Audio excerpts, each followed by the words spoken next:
What up, fellas? It's your girl Emma here, and today I'm gonna be doing another sit-down video. I haven't done one of these for a while, so I thought it was time that I address a new topic that I feel like talking about today. Today I'm gonna talk about some of the things that I've struggled with personally the last 3 years being a Division I athlete or Division I runner in college. And these things, I feel like they're not, I guess, your stereotypical textbook problems that Division I athletes have, like time management or being tired or having to miss class for traveling. These are some more things that I feel like aren't as addressed as much, but I feel like are still things that people struggle with, regardless if you're an athlete or not. So let's just jump right on in.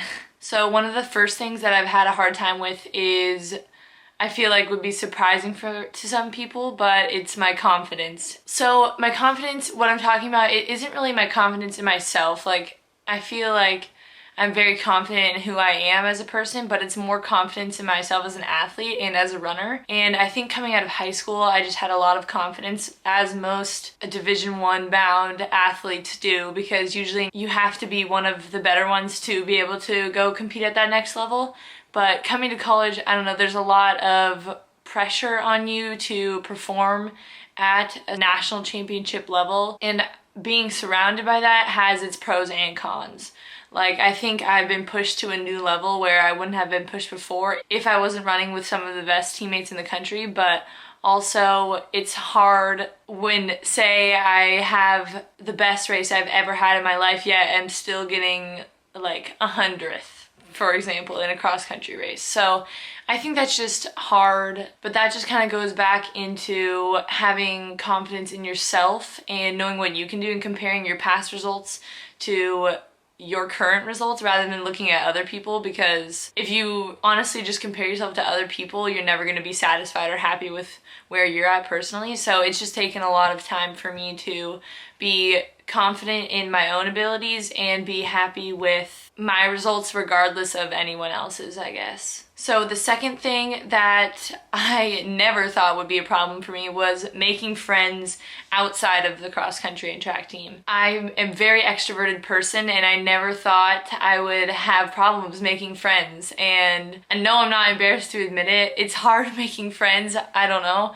College is super hard because you have a bunch of people all around your age, but a lot of people are living a different lifestyle than you, I guess. So it's easier to find a clique that you fit in with, which for me is obviously my running team. Basically, I was granted a bunch of friends as soon as I got here, but then outside of the team, it's hard to find that common ground with other people, just because I don't really have that great of a social life because I'm spending my Friday nights inside watching a movie instead of going out. I think it's just hard being an extrovert and thinking that I was so good at making friends until I actually was put in a situation where I have to branch out and find common ground with people I don't know. I mean, it has been really hard, but then I also think back to the tight-knit group of friends I do have, and I really wouldn't have it any other way.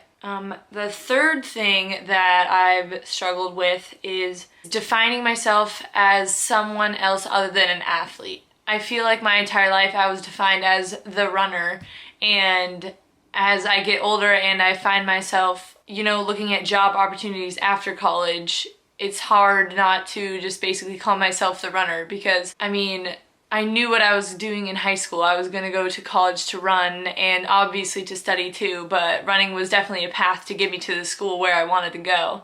And that's not what it is after college, really, unless you're looking to go professional, which I'm not necessarily doing right now. So it's hard to find other interests when I've dedicated basically my entire life to one thing, and that's running. But it basically has just pushed me out of my comfort zone, and it has really challenged me to find other things I enjoy. And I think college is kind of just a learning process for everyone overall, because I think a lot of people have that same problem of defining themselves as one thing in high school, and then it's hard not to feel lost sometimes. But it took me honestly 3 years kind of just to figure out what my other interests were. And I'm not saying that defining yourself as a runner is bad, because that definitely was who I was, but and it is still who I am today. It just was hard for me to find other things that I can, you know, call myself passionate about. But it just took time, and I'm really comfortable with who I am right now.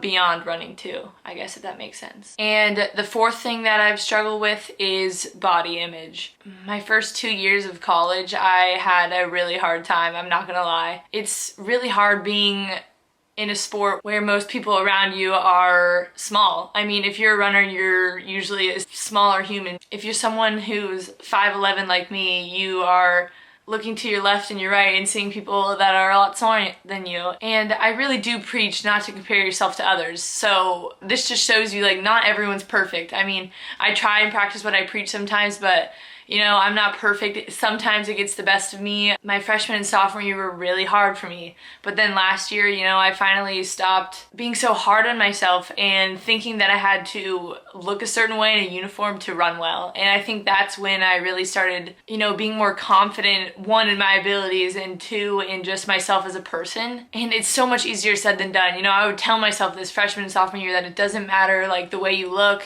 but I couldn't get it through my head. But then something just clicked for me last year, and I've never, like, felt so much better about myself, just talking to myself in such a positive way rather than being so hard on myself. And I feel like in our sport, the mental side for females in our sport isn't really talked about well enough, and that's why I really like websites like strongrunnerchicks.com, just other people coming out and sharing their mental health struggles. It's just really inspiring because it just shows, like, not everyone's perfect regardless of the level that you run at. Everyone struggles with something. But yeah, I guess the advice I have is to practice positive self-talk and learning to love yourself and your flaws, because again, nobody's perfect. And the last thing I'm going to talk about that I've struggled with over the past 3 years is not really living in the present moment. And I think we're so set on goals and looking at the future and looking at the past to see how we did accomplish our past goals, that I've gotten so caught up in that I haven't really been living every day today.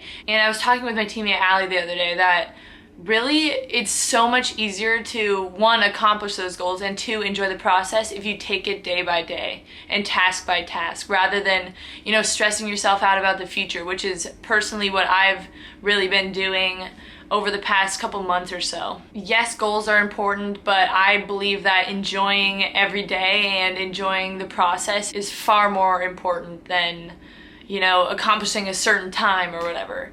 And honestly, if you do enjoy every moment that you're out there, you will accomplish your goals. And that is something that was just so enlightening to me over the past year. Well, those are just some of, like, the more honest and raw things that I've struggled with over the past 3 years being a Division I athlete and runner. I hope someone found this helpful or someone can relate, because I know a lot of these problems exist, but not a lot of people talk about them. Thank you guys for tuning in. I know this wasn't more of a, you know, funny Emma video, but I kind of felt that it needed to be said, and it was on my mind and I wanted to talk about it. Thank you for watching, fellas. I really appreciate all of you that have reached out and all of your guys' support. It really does mean a lot to me, and it's my favorite part about doing video or any social media or whatsoever. I really love connecting with all of you guys. I would love to hear what you guys thought about this video. If you guys want to leave a comment below, that would be awesome.